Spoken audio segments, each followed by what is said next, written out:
சாபம் இல்ல, வரம் என்பதை நாம் தெரிந்து கொள்ளணும். இந்த ஜாதியமும் குடும்பமும் தான் இத்தனை ஆண்டு காலம் நமது அந்நிய படையெடுப்பில் இருந்து காப்பாற்றியது இந்த ஜாதிகளும் குடும்பம் தான். இன்னைக்கு இதெல்லாம் ஒழிச்சிரும் நினைக்கிறான், குடும்பங்களை ஒழிச்சிரும் நினைக்கிறான். மாடர்னிட்டின்ற பேர்ல, நவீனம்ன்ற பேர்ல ஜாதிகளை ஒழிச்சிரும். ஜாதியை ஒழிச்சா குடும்பத்தை ஒழிச்சிடலாம், ஜாதிய குடும்பத்தை ஒழிச்சுட்டா இந்து தர்மத்தை ஒழிச்சிடலாம். இதெல்லாம் பிரச்சனையே இல்ல, ஈஸியா ஒழிஞ்சிரும். ஆனால் இந்த ஜாதி கட்டமைப்பு இருக்க, இதுதான் இந்து தர்மத்தை காப்பாற்றி வைத்திருந்தது. குலதெய்வம் கோயில், ஒரு மாளிகாவூர்னால மீனாட்சி அம்மன் கோயிலை தாக்க முடியும், ஒரு ஸ்ரீரங்கம் கோயிலை அடிக்க முடியும், கஜினி முகமதுனால சோமநாதபுரம் ஆலயத்தை கொள்ளையடிச்சுட்டு போக முடியும். ஆனால் எத்தனை படையெடுப்பு வந்தாலும் லட்சக்கணக்கான குலதெய்வ கோவில்களை அவனால் தொடக்கூட முடியவில்லை என்கிற நிலை நம்மகிட்ட இருந்ததே. அதனாலதான் இந்து தர்மம் வாழ்கிறது. டீசென்ட்ரலைஸ்ட், இது சென்ட்ரலைஸ்ட் இல்லை, டீசென்ட்ரலைஸ்டு ரிலிஜன். குலதெய்வ வழிபாடு, இஷ்ட தெய்வ வழிபாடு, ஒரே கடவுளை 1000 பேர்ல சொல்லி சகஸ்ரநாமம் சொல்றமே. இந்த டைவர்சிட்டி இருக்கே, இது இருக்கிற டைவர்சிட்டி இருக்கிற எந்த ஒரு தர்மத்தையும் ஆன்மீகத்தையும் யாரால அழித்து விட முடியாது. ஆனால் இவர்கள் அதை அழிக்க பார்க்கிறார்கள். இது இருக்கிற வரைக்கும் அவனுக்கு பிரச்சனை. ஏன் பிராமின்ஸ் மேல திமுக இவ்வளவு கோபம்? இவன் தான் இந்து தர்மத்தை காப்பாற்றி வச்சிருக்கிறான்றதுனாலதான் இவ்வளவு கோபம். இவனை அழிச்சுட்டு அதையும் அழிச்சிடலான் நினைக்கிறான். அதனால இந்த கோபம். இந்த சமுதாயத்தின் வழிகாட்டிகளாக, முன்மாதிரிகளாக இந்த சமுதாயம் இருக்கிறதே என்ற காரணத்தினால அவங்க மேல கோபம். ஏன் நரேந்திர மோடி மேல திமுகவுக்கும் கம்யூனிஸ்டுகளுக்கு இவ்வளவு கோபம்? முந்தா நாள் கூட மாம்பழ கூட்டத்தில் நான் சொன்னேன், ஒரு வங்கியினுடைய ஏடிஎம் கொள்ளையடிக்க நினைக்கிறவன், அந்த ஏடிஎம் கொள்ளையடிக்க நினைக்கிற முதல் டார்கெட் ஏடிஎம் வாட்ச்மேனை அடிப்பான். அவனுக்கு வாட்ச்மேனுக்கு சம்பந்தமே இல்லை, அவையாரோ இவையாரோ, இவன் நோக்கம் ஏடிஎம் தான். ஆனால் அதை காப்பாற்றி வைத்துக் கொண்டிருக்கிறவாறு அந்த வாட்ச்மேன் ராத்திரி பகலும் அது காவல் இருக்கிறான். இவனை அழித்தால் தான் ஏடிஎம் தொட முடியும். அது மாதிரி இந்த தேசம் என்கிற ஏடிஎம் பொக்கிஷத்தினுடைய வாட்ச்மேனாக இருப்பவர் நரேந்திர மோடி. அதனால அவரை குறிவைக்கிறான். புரியுதா உங்களுக்கு? யாரையாவது ஒரு இலக்கு, ஒரு சமூகத்தில் இலக்கு வச்சு வேலை செஞ்சான்னா அவங்களால அந்த சமுதாயத்துக்கு நல்லது நடக்குது, அதனால அவங்களை ரீப்ளேஸ் பண்ண நினைக்கிறான்னு அர்த்தம். அவங்களை அவமானப்படுத்துறது, கொச்சப்படுத்துறது, விமர்சனப்படுத்துறது, அவங்களுடைய முறையில குறைக்கிறது, இப்படி செய்வதன் மூலமாக அந்த சமுதாயத்தை கபலீகரம் பண்ணிடலாம், இல்லாம பண்ணிடலாம். அவுரங்கசீப்பும் அலாவுதீன் கில்ஜி அலையுமே முடியலடா, உன்னால என்ன முடிய போகுது? எத்தனை படையெடுப்பு பார்த்தோம், எவ்வளவு தியாகம் பண்ணோம். எங்கள் சகோதரிகள் மாத்திரம் எத்தனை 1000 பேர் அப்படியே தீயில இறங்கி அக்னியில இறங்கி செத்து போயிருப்பா. அவர்களது ஒவ்வொரு ஆன்மாவும் சாபமிடும். ஒவ்வொரு உயிர் தியாகியினுடைய ரத்தமும் கூட இன்னைக்கும் இந்த மண்ணில் புதைக்கப்படவில்லை, விதைக்கப்பட்டிருக்கிறது என்பதை காண்பிக்கும். இதையெல்லாம் பொறுத்து கொண்டு போவதல்ல. நாம் ஒன்றும் மத வெறியர்கள் அல்ல. என் மதத்தை காப்பாற்றிக் கொள்ள வேண்டும் என்று நினைப்பது வெறி அல்ல, வீரியம். மதங்களுக்கிடையே ஒற்றுமை வேண்டும் என்று நாங்கள் நினைக்கிறோம். எல்லா மதங்களையும் சமமாக பாவிக்க வேண்டும் என்று நினைக்கிறோம். ஒருவன் இந்துவோ முஸ்லீமோ கிறிஸ்தவனோ அவன் இந்திய தாயின் புதல்வன் என்று நினைக்கிற அமைப்புகள் நமது அமைப்புகள். நீதான் பாரபட்சம் பார்க்கிற, பிரிச்சு பார்க்கிற, வேற வேறையா சொல்ற. இந்த பிரிவினைவாதம் முன்னால் வந்தது, ஆட்சியாளர்களால வந்தது, திமுக மாதிரியான விஷ சக்திகளால வந்தது. இது எப்போது இதை புரிந்து கொள்கிறானோ அப்போது ஒரு விடிவு காலம் நம்ம கிடைக்கத்தான் செய்யும். நிச்சயம் நடக்கும். அதை நோக்கிதான் நாம் போய்கொண்டிருக்கிறோம். நமது பயணம் அதை நோக்கி போகட்டும். இறுதி வெற்றி என்பது நமக்கு தான் இருக்கும். யாராவது ஒரு 100 வருஷத்துக்கு முன்னால அயோத்தியில ராமனுக்கு மகத்தான ஆலயம் அமைக்க முடியும் சொல்லி இருந்தா பைத்தியக்காரன் சொல்லி சிரிச்சிருப்பான். இன்னைக்கு நடந்து விட்ட கனவு அது நடந்திருக்கிறது. நடந்திருக்கு. அயோத்தியில ராமர் கோயில் வரும்னு யாராலும் நினைச்சு கூட பார்த்திருக்க முடியாது. விஸ்வ இந்து பரிஷத் 87, 88 இந்த இயக்கத்தை கையில் எடுத்த போது அப்பெல்லாம் எங்களுக்கு உணர்வு பூர்வமாக அதோட இணைஞ்சிருந்தோம். அவ்வளவு வேலை செஞ்சோம். அப்பையும் கருணாநிதி தான் தமிழ்நாட்டில் முதலமைச்சர் ராம ஜென்மபூமிக்கு. உத்தரப்பிரதேசத்தில் முலாயம் சிங் யாதவ் முதலமைச்சர், தமிழ்நாட்டில் கருணாநிதி முதலமைச்சர். 2 பேருமே ராமர் கோயிலுக்கு எதிராக இருந்தாங்க. உத்தரப்பிரதேசத்தில் முலாயம் சிங் யாதவனுடைய ட்ரேஸே இல்லாம அந்த கட்சியை அழிஞ்சு போச்சு. இன்னைக்கு பிஜேபி யோகி ஆதித்யநாத் இருக்கிறார். தமிழ்நாட்டிலையும் திமுகவோட ட்ரேஸே இருக்காதுங்க. மிக விரைவில் இங்கே தேசியவாத ஆட்சி, பிஜேபி ஆட்சி வரும், நிச்சயம் வரும். நேற்று வரைக்கும் கலைஞர் வாழ்க ஸ்டாலின் வாழ்கன்னு தான் தூங்க போயிருப்பான். என்ன ரசவாதமோ என்ன நடந்ததோ தெரியாது. காலையில் எந்திரிக்கிறப்ப பாரத் மாதா கி ஜெய்ன்னு சொல்லிட்டு எந்திரிப்பான். தமிழ்நாடு ஆன்மீக பூமி. தமிழ்நாடு ஆழ்வார்களும் நாயன்மார்களும் தங்கள் ஆன்மீகத்தால் உழுதெடுத்த பூமி. பசும்பொன் தேவர் மாதிரி தேசியத்தையும் தெய்வீகத்தையும் போற்றிய மகான்கள் வாழ்ந்த பூமி. வாவு சிதம்பரம் பிள்ளையும் கட்டபொம்மனும் மருது சகோதரர்களும் வாழ்ந்த பூமி. இவங்கெல்லாம் தேசியத்துக்காக, சுதந்திரத்துக்காக, இந்து தர்மத்துக்காக வாழ்ந்தாங்க. ஒரு காளையார் கோவிலை நான் குண்டு வைத்து தகர்ப்பேன், பீரங்கினால தகர்ப்பேன் சொன்னதுனால மருதுபாண்டியர்கள் சரணடைஞ்சாங்க, அவங்களை தூக்குல போட முடிஞ்சது. கோவிலை காப்பாற்றுவதற்கு என்ன தியாகம் செஞ்சிருக்காங்க நமது மன்னர்கள். இந்த தேசத்தை காப்பாற்றுவதற்கு என்ன தியாகம் செய்த மன்னர்கள் வாழ்ந்த பரம்பரை நாம. திமுக எல்லாம் நமக்கு ஜுஜிபி. இன்னைக்கு அன்னைக்கு மாதிரி சத்ரபதி சிவாஜி மாதிரி வாள் எடுத்து போராட வேண்டாம், கட்டபொம்மன் மாதிரி பீரங்கி தயார் செய்ய வேண்டாம், மருது சகோதரர் மாதிரி தூக்குல தொங்க வேண்டாம். இந்த பயவுள்ள ஒரே ஒரு ஓட்டு மாத்திரம் மாத்தி போட்டா போதும். வாக்குச்சீட்டினுடைய வலிமை புல்லட்டினுடைய வலிமையை விட பேலட்டினுடைய வலிமை அதிகமானது என்பதுதான் ஜனநாயகத்தினுடைய சிறப்பு. we need ballots not bullets. இத சொல்லுங்க, இது எல்லா இடத்துலயும் சொல்லுங்க. நங்கநல்லூர்ல ஏன் இந்து ஒற்றுமைக்காக கூட்டம் வச்சிருக்காங்கன்னா இங்க உள்ள இந்துக்களை ஒற்றுமைப்படுத்துறதுக்கு இல்ல. இந்த அவேர்னஸ் நமக்கு இருக்கு. நங்கநல்லூர் மூலமாக தமிழ்நாடு முழுக்க இந்த இந்து ஒற்றுமை செய்தி பரவ வேண்டும் என்பதற்காக கூட்டம் வச்சிருக்கிறாங்க. எப்படி சாந்திபீனி ஆசிரமத்தில் ஆரம்பிக்கப்பட்ட விஸ்வ இந்து பரிஷத் தமிழகம் முழுக்க, இந்தியா முழுக்க மிக பெரும் பேரியக்கமாக மாறியதோ அதே மாதிரி இந்த இந்து ஒற்றுமை செய்தி தமிழகம் முழுக்க ஒரு பெரும் செய்தியாக மாற வேண்டிய பொறுப்பு நங்கநல்லூர் மக்களுக்கு இருக்கு. இந்த நங்கநல்லூருக்கு எனக்கு கூட ஒரு சின்ன தொடர்பு இருக்கு. நான் ஒரு காலத்தில் தொலைபேசி துறையில வேலை செஞ்சேன். மீனம்பாக்கம் ஏர்போர்ட்டுக்கு எதிர்த்தாப்புல டெலிகாம் ட்ரைனிங் சென்டர் இருக்கு. ஒரு 3 மாசம் பயிற்சிக்கு வந்திருந்தேன். அப்ப இந்த நங்கநல்லூர்ல தான் தங்கியிருந்தேன். 3 மாசம் அவங்க கூட தான் தங்கியிருந்தேன். நான் இப்ப என்கிட்ட கேட்டா எந்த தெரு எந்த வீடுன்னு கேட்டா எனக்கு தெரியல. ஆனா எங்கேயோ இருந்தேன். அந்த பழவந்தாங்கல் ரயில்வே ஸ்டேஷனுக்கு அதுக்கும் ஒரு 1 கிலோமீட்டர் தூரத்தில் நான் தங்கியிருந்தேன். இப்ப நான் வரும்போது அதான் யோசிச்சுட்டே வந்தேன், அது எந்த இடம்னு எனக்கு தெரியல. பல ஆண்டுகளுக்கு முன்னால் அவ்வளவு சிறப்பான மக்கள், அமைதியான மக்கள், தர்மத்தை நேசிக்கிற மக்கள், தங்களுக்குள் சமூக நல்லிணக்கத்தை போற்றுகிற மக்கள், விஸ்வ இந்து பரிஷத்தினுடைய அருமை பெருமைகளை புரிந்து கொள்ள வேண்டும். பரம பூஜ்ய குருஜி விஸ்வ இந்து பரிஷத்து ஆரம்பிக்கப்பட்ட உடனே ஒரு அற்புதமான பணியை செஞ்சார். நாட்டில் உள்ள எல்லா மடாதிபதிகள், சன்னியாசிகள் எல்லாரையும் கூப்பிட்டார். மிகப்பெரிய சன்னியாசிகள் மாநாடு, மடாதிபதிகள்லாம் சேர்ந்து நடத்தின மாநாடு. அந்த மாநாட்டில் குருஜி அவர்கள் முயற்சியில ஒரு வரலாற்று சிறப்பு மிக்க தீர்மானத்தை கொண்டு வந்தாங்க. இந்து மதத்தின் எந்த சாஸ்திரத்திலும் நடைமுறையிலும் தீண்டாமைக்கு இடமே இல்லை என்று நாட்டினுடைய அத்தனை மடாதிபதிகளும் சன்னியாசிகளும் பீடாதிபதிகளும் சேர்ந்து அறிவிக்க வைத்தவர் பரம பூஜ்ய குருஜி. அதை செய்த பேரியக்கம் விஸ்வ இந்து பரிஷத். தீண்டாமையை வேறும் வேரடி மண்ணும் இல்லாமல் அந்த மனப்பான்மையை நம்மிடமிருந்து அழித்துவிட வேண்டும் என்பதுதான் இந்து ஒற்றுமைக்கான அடிப்படை காரணம். அதை புரிந்து கொள்ளணும்.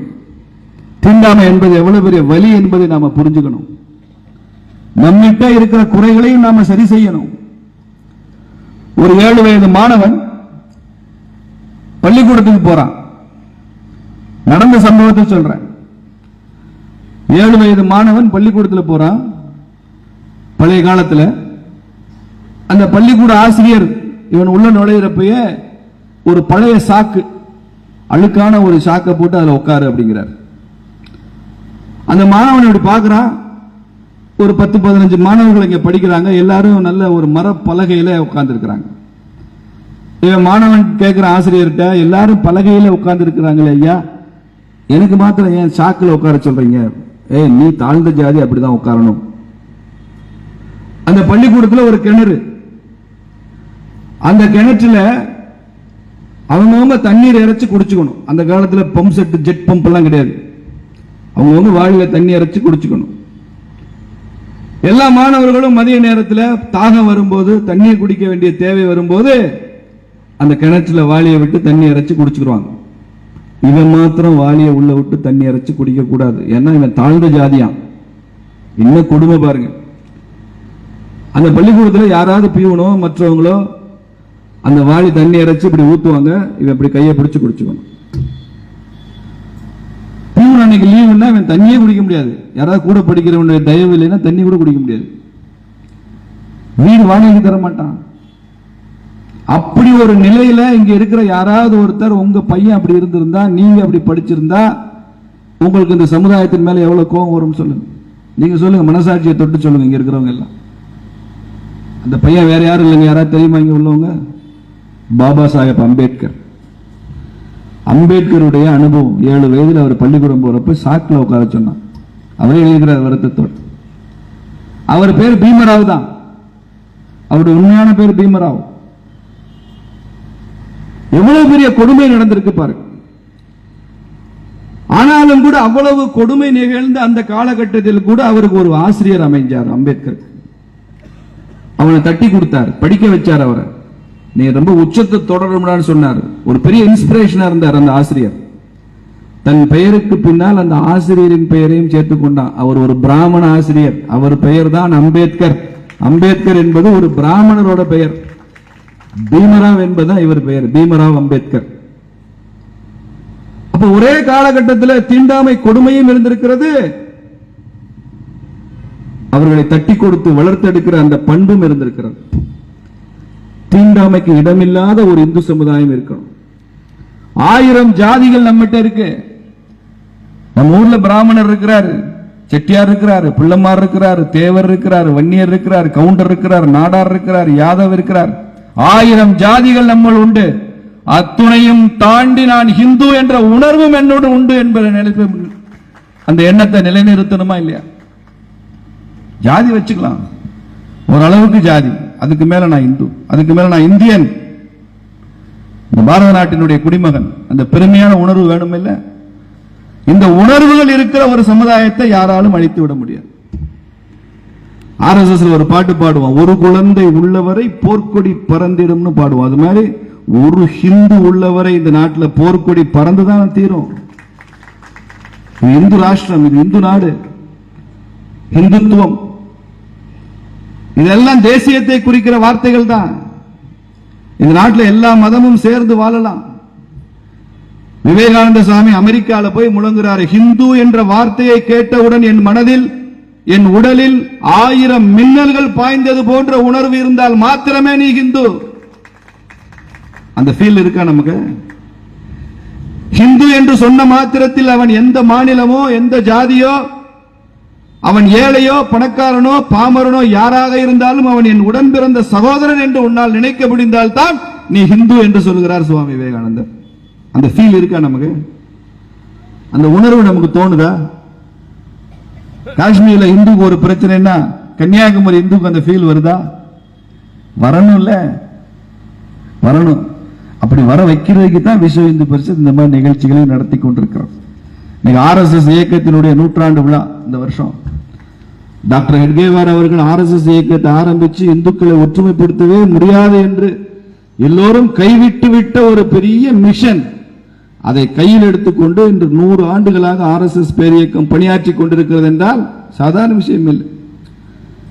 விவேகானந்தர் ஒரு தடவை சொன்னாருங்க, 4 இந்துக்கள் ஒரு திசையில சேர்ந்து நடக்கணும்னா, விவேகானந்தர் சொன்னதை சொல்றேன், 4 இந்துக்கள் ஒரே திசையில ஒரே மாதிரி சேர்ந்து நடக்கணும்னா அவனுக்கு மேல பாட கட்டி 5ஆவதா ஒரு இந்து பணமா படுத்திருந்தா சுடுகாட்டுக்கு அப்படி சேர்ந்து போவான் அப்படின்னு சொன்னார். எப்படி பாருங்க, 4 இந்து இப்படியே சேர்ந்து போவான், மேல ஒருத்தர் 5ஆவதா ஒரு இந்து பணமா இருக்கணும், சுடுகாட்டுக்கு தான் அப்படி தூக்கிட்டு போவான். விவேகானந்தருக்கே விரக்தி பாருங்க. அப்ப அந்த காலத்தில் அந்த மனநிலையை பாருங்க. அப்படி 4 இந்துக்களை சேர்ந்து ஒரே வழியில் நடக்க முடியாது என்று விவேகானந்தரே சொன்ன ஒரு இந்து சமுதாயத்தை 4 இளைஞர் இல்லையா, 4 லட்சம் இளைஞர்களை ஒரே வழியில் நடக்க வைக்க முடியும்னு காமிச்சிருக்க RSS.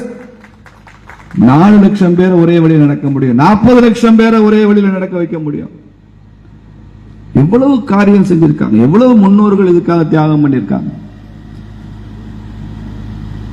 எங்க இருக்கு இந்து மதத்துக்கு ஈடான ஒரு சிறப்பு? எல்லா மதங்களையும் ஏற்று போற்றுகிற ஒரு தன்மை எங்க இருக்கு? நான் ஒரு இந்து தான், ஆனால் ஒரு மசூதியில போய் என்னை வழிபாடு செய்யுங்கன்னு சொன்னா அதையும் நீங்கள் பாருங்கன்னு சொன்னா சந்தோஷமா போவேன். ஒரு சர்ச்சில் போய் செய்யுங்க, சந்தோஷமா போவேன். எனக்கு மதம் ஆச்சரியம் கிடையாது. கிருஷ்ணர் சொல்லி இருக்கிறார், யார் யார் எந்த ரூபத்துல என்ன பேரை சொல்லி என்னை வழிபட்டாலும் அதெல்லாம் என்கிட்ட தான்டா வரும் அப்படிங்கிறாரு. கிருஷ்ணர் தான் சொல்றாரு, என் மதம் மாத்திரமே உண்மை, இன்னொரு மதம் என்பது உண்மை இல்லைன்னு ஒரு ஹிந்து ஒரு நாளும் சொன்னதில்லை. என் கடவுள் மாத்திரமே உண்மை, மற்ற கடவுள்கள் உண்மை அல்லன்னு ஒரு ஹிந்து எப்போதும் பேசியதில்லை. ஆதிசங்கரர் சொல்றாரு, மூர்த்தி பேதம் பாவம் அப்படிங்கிறார். மூர்த்தி பேதம் பாவம் ஆதிசங்கரர் ஏன் சொன்னாரு? இந்த கடவுள் உயர்ந்தவர், இவர் சரியில்லை, இவர் தான் என் கடவுள்லாம் பேசாதீங்கடான்றார். மூர்த்தி பேதம் பண்ணாத, மூர்த்திகளுக்குள்ள பேதம் இல்லை, அந்த பேதத்தை பார்க்காதேன்னு சொல்றாரு. இந்த மாதிரி மரபுகள்ல இருந்து வந்தவன் தான் இந்து. வீரபாண்டிய கட்டபொம்மன் சொல்லுவான்ல, இங்கு பிறந்தவன் பேடியாவதில்லை அப்படிமா. கட்டபொம்மன் சொல்லும் போது அவன் சொல்லுவான், பேடியாக இருப்பவன் அப்படின்னு ஒரு எதிர்கேள்வி கேட்பான், அவன் இந்த நாட்டின் அசல் வித்தாக இல்லாதிருப்பான் அப்படின்னு சொல்வார் கட்டபொம்மன். அது மாதிரி இந்துவாக பிறந்தவன் வகுப்புவாதியாக இருப்பதில்லை, இந்துவாக பிறந்தவன் அடிப்படைவாதியாக இருப்பதில்லை, இந்துவாக பிறந்தவன் பயங்கரவாதியாக இருந்ததில்லை. ஒருவேளை அப்படி இருந்தால் அவன் இந்த மண்ணின் வித்துக்கு சொந்தக்காரனாக இருக்க மாட்டான், அவன் இந்துவாக இருக்க மாட்டான். மத ரீதியில பாரபட்சம் பார்க்கிறது, பிரிச்சு பார்க்கறதெல்லாம் இந்து ரத்தத்திலே இல்லைங்க, இந்து ரத்தத்திலே இல்லை. எதுக்கு இத்தனை போலீஸ் பாதுகாப்பு இருக்காங்க எனக்கு தெரியல, நான் என்ன செஞ்சிட போறோம் தெரியல. அமைதியா கூட்டம் நடத்திட்டு அவன் தான் வந்து கல்ல போட்டு போறான். கல்ல போட்டா அந்த கூட்டம் கலைஞ்சிரும். அந்த அக்கா சந்தோஷமா எடுத்துட்டு வந்து என் மேல கல் எரிச்சிட்டாங்கன்னு காமிச்சு அது மாதிரி கூலா உட்காந்துருக்கு. ரொம்ப பாராட்டுகள் அந்த அக்கா, கொஞ்சம் கூட பேனிக் ஆகல. சொக்கலிங்க ஐயா சொன்னார், அதே கல்லை வச்சு திருப்பி அடிக்க வேண்டியதானே. அடுத்த கூட்டம் நடக்கிறப்ப அதை செய்வாங்க, அடுத்த கூட்டம் நடக்க அட்வைஸ் பண்ணிருக்கீங்க, அதனால அதை செய்வாங்க. இந்த உணர்வு நமக்கு வரணும். நம்ம யாருக்கு எதிராக இல்லை. கிட்டத்தட்ட 100 கோடிக்கு மேல இந்துக்கள் இருக்கிற ஒரு தேசம் இந்த தேசம். தமிழ்நாட்டில் மாத்திரம் 7 கோடி இந்துக்கள் இருக்கிறான். இந்த 7 கோடி இந்துக்களை ஒற்றுமைப்படுத்துற ஒரு பணி இருக்கே, இது எப்படி வகுப்பாரமா இருக்கணும்? 7 கோடி உலகத்தில் பல நாடுகளில் மக்கள் தொகை இல்லை. இங்கிலாந்தோட மக்கள் தொகையே 4 கோடி தான். தமிழ்நாட்டில் உள்ள இந்து மாத்திரம் 7 கோடி. இலங்கையோட மக்கள் தொகையே 1.25 கோடி தான். பாதி பேர் போர்ல வேற செத்து போயிட்டான். 7 கோடி இந்துக்களை தமிழ்நாடு விஸ்வ இந்து பரிஷத்தும் இந்து முன்னணியும் RSS ஒற்றுமைப்படுத்துகிறது என்றால் இது எப்படி வகுப்பாதமா இருக்க முடியும்? பல நாடுகளுடைய மக்கள் தொகையோட அதிகம் அந்த 7 கோடி. அதனால நாம செய்யற வேலைக்கு யாருக்கு பயப்பட வேண்டாம், யாருக்கு எதுவும் சொல்ல வேண்டாம், தைரியமா செய்யும். பல கூட்டங்கள் என்ன அறிமுகப்படுத்துறப்போ உங்களை பத்தி என்ன சொல்லணும்னு கேட்பாங்க. ரோட்டரியில, லைன்ஸ்ல, காலேஜஸ்ல உங்களை எப்படி சார் அறிமுகப்படுத்தணும்? சீனிவாசன் RSS காரன்னு சொல்லி அறிமுகப்படுத்துன்னு சொல்றேன். பல இடங்களில் சொல்றேன். என்னை அறிமுகப்படுத்துற அந்த ரோட்டரி நண்பர் முஸ்லீமா இருப்பாரு, கிறிஸ்டியனா இருப்பாரு. அப்படி டக்குன்னு அப்படியே பார்ப்பாரு, என்ன சார் RSS சொல்லு, நான் RSS தான். தைரியமாக நான் RSS சொல்லுங்க, தைரியமா நான் இந்து முன்னணிக்காரன்னு சொல்லுங்க, தைரியமா நான் விஸ்வ இந்து பரிஷத்து சொல்லுங்க. நீங்க சொன்னா தாங்க சமுதாயம் சொல்லும். நீங்க நான் இந்துன்னு மாத்திரம் சொல்லாம, நான் விஸ்வ இந்து பரிஷத்துன்னு சொல்லாம இந்து முன்னணின்னு சொல்லலைன்னா அடுத்த தலைமுறை நான் இந்துன்னே சொல்ல முடியாத தலைமுறை உருவாயிருங்க ஐயா. அதனாலதான் அடிச்சு சொல்றோம், இயக்கத்தின் பேரை சொல்ல. ஆமான்னு சொல்லு, என்ன பிரச்சனை உனக்கு? தூக்கு தண்டனை போட்டுருவானா, ஜெயில போட்டுருவானா, 2 FIR போட்டுருவானா? போட்டு போறான், 4 கேஸ் இருக்கட்டுமே. பேப்பர் அப்படி வெள்ளையா வச்சிருந்து அந்த பேப்பர் என்ன செய்ய போறீங்க? 4 அடித்தல், திருத்தல், குத்தல், குதறல் அதெல்லாம் இருந்தா தான் அது பேப்பர். சில வீடுகளுக்கு போய் அப்படியே நீட்டா பெயிண்ட் அடிச்சு வச்சிருப்பான். அப்படி வீடு எனக்கு பிடிக்காது. பல வீடுகளுக்கு போக அந்த சின்ன பிள்ளைய பென்சிலை வச்சு சோறெல்லாம் கிறுக்கி வச்சிருக்கும். அந்த வீடு தான் நல்லா இருக்கும். குழந்தைகளுக்கு இருக்கிற சோறு தான் நல்ல சோறு. சுத்தமா வச்சு மியூசியமா நடத்துற நீ வீடா நடத்தாம, ஒரு கேஸும் இல்லாம எண்ணத்தை கிழிக்க போற 10 கேஸ் வரட்டுமே, பிரச்சனை பண்ண, மறியல் பண்ண, போராட்டம் பண்ண, என்ன பண்ணிடுவான்? 4 கேஸ் வரட்டும். பிஜேபி கார மேல ஒவ்வொருத்தமே 50 கேஸ் இருக்கு. என்ன ஆச்சு? அடுத்த தடவை விஸ்வ இந்து பரிஷத்துல யாரு மேல அதிக வழக்கு இருக்கோ அவங்களுக்கு பாராட்டு விழா நடத்தணும். மேடையில் கூப்பிட்டு அதிக வழக்குகள் வாங்கிய இந்து சமூக போராளி அப்படின்னு போகணும். அரசு திமுக அக்யூஸ்ட் சொன்ன என்ன அர்த்தம்? நீ பாராட்டுக்குரியவன் அர்த்தம். சுதந்திர போராட்ட காலத்தில் மகாத்மா காந்தி அக்யூஸ்ட் தான், நேரு அக்யூஸ்ட் தான், வஉசி அக்யூஸ்ட் தான், நேதாஜி அக்யூஸ்ட் தான். சுதந்திர போராட்டத்தில் அக்யூஸ்ட் பிரிட்டிஷ்கார அக்யூஸ்ட் சொன்ன அத்தனை பேரும் சுதந்திரம் அடைஞ்ச உடனே தியாகிகள், தேச தலைவர்கள், விடுதலை வீரர்கள். இந்திய எதிர்ப்பு போராட்டத்தில் அக்யூஸ்ட் காங்கிரஸ் கட்சிக்கார அக்யூஸ்ட் சொன்ன அத்தனை திமுக காரனும் திமுக ஆட்சிக்கு வந்த உடனே மொழிப்போர் தியாகிகள். ஆச்சாரியா ஆட்சி மாறின உடனே அக்யூஸ்ட் தியாகி ஆயிடுறான்ல, அது மாதிரி திமுக ஆட்சியில அக்யூஸ்ட் சொல்லப்படுற அத்தனை இந்து இயக்கத்துக்காரனும் 2026 அப்புறம் நீ எல்லாம் தியாகி. இன்னும் ஒரு வருஷம் தான் இருக்கு. அதனால நிறைய பேர் அக்யூஸ்ட் ஆகுங்க. நான் சொல்றேன் கேளுங்க. நிறைய போராட்டம் பண்ணுங்க, ஆர்ப்பாட்டம் பண்ணுங்க, அறப்போராட்டம் பண்ணுங்க, ஜனநாயக ரீதியா பண்ணுங்க. வன்முறை நன்முறையும் அல்ல, அது நன்முறையும் அல்ல. அண்ணாதுரை அப்படிதான் சொல்லியிருக்காரு. அண்ணாவின் கொள்கைகளை அப்படியே நாங்கள் ஏற்றுக்கொள்கிறோம். வன்முறை கிடையாது, நன்முறையில் போராட்டம். என்ன வேணாலும் செய்வோம், போராட்டம் பண்ணுவோம், ஆர்ப்பாட்டம் பண்ணுவோம், முழக்கம் கொடுப்போம், ஜனநாயக ரீதியா கருத்துக்களை சொல்லுவோம். ஆனால் எங்கள் இலக்கு 2026 இங்கே ஒரு இந்து தர்மத்தை ஏற்றுக்கொள்கிற ஒரு ஆட்சி வர வேண்டும் என்கிற ஒன்றுதான். இந்து ஒற்றுமையின் வெளிப்பாடு தேர்தலில் வெளிப்பட வேண்டும் என்பது ஒன்றுதான். இந்த இந்து தர்மம் எந்த சிறுபான்மை சமுதாயத்திற்கோ மதங்களுக்கோ மத உணர்வுகளுக்கோ எதிரானது அல்ல என்பதை நாங்கள் காண்பிக்க இருக்கிறது தான். எல்லோரையும் ஏற்றுக்கொள்கிறோம். எங்கள் மதத்தை காப்பாற்ற வேண்டியது எங்கள் கடமை என்பதை புரிந்து கொண்டதால் இந்த உணர்வோடு நாங்கள் இங்கே பேசுகிறோம். அந்த ஒற்றுமை நமக்குள் வர வேண்டும் என்று கூறி இதுவரைக்கும் நீங்க அமர்ந்து கேட்டதற்கு வணக்கம் சொல்லி விடைபெறுகிறேன். நன்றி, வணக்கம். பாரத் மாதா கி, பாரத் மாதா கி, பாரத் மாதா கி.